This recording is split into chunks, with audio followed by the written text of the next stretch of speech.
So last week, I pretty much convinced myself my dog was dying. And he hadn't and isn't because, well.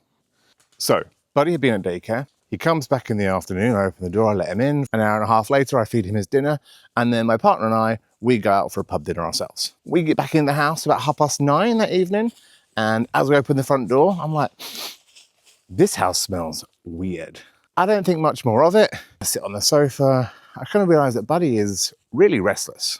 There's like a panting, I can see a bit of drooling on the floor, a bit of pacing around. So I sit watching him for a bit, making sure he's okay. And then I notice he's like trying to be sick and he's just pacing backwards and forwards around the house. Then I kind of looked at him, I thought, oh, his stomach looks massive. And that smell I had earlier, that's him farting. So at this point, I'm like, oh my God, he's got bloat. And if you don't know, bloat is also called like gastric torsion. And it's where a dog's stomach twists and it is life-threatening. And certain breeds, like a Bernese mountain dog, are highly prone to that. And he's 5 years old. And in 5 years, he's never had an issue with bloat. But I'm like, maybe something went wrong today. At this point, he's then sick. So it's about 10:30 at night now, and my vet is not open, obviously. And I'm not feeling comfortable enough in my diagnosis that I'm just going to rush him off to our emergency vet about half an hour away. Luckily, we're insured, and like most insurance companies, they offer like free video phone calls with a vet. So I booked myself in for one at midnight. So I'm sitting with him, waiting for that video call. I'm getting little strokes, bit of love, thinking, oh my God, is this the end? I'd already put on the appointment booking that I was concerned about bloat. So when I started talking to Rebecca, the vet, we had a very good conversation, and she started running through some diagnostics. She agreed with me. She could see like the distended stomach. She could see the discomfort.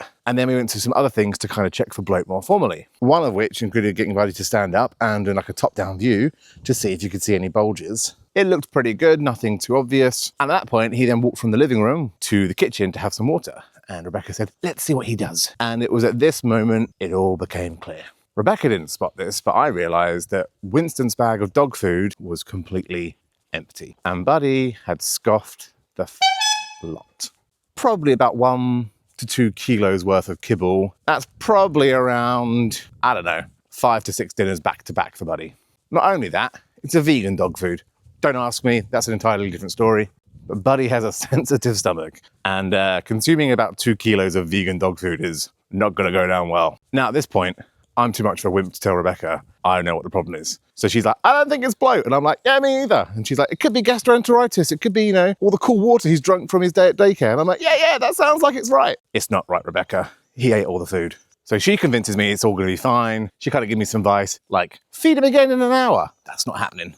And my man is full to the brim. So I politely hang up. And then, you know, it's midnight now. And I'm thinking, he needs a poo. So Buddy and I, we get a lead and we head out, just a very short walk to a patch of grass. And because he needs a poo, he's pulling on that lead. And because he's full of food, he's farting.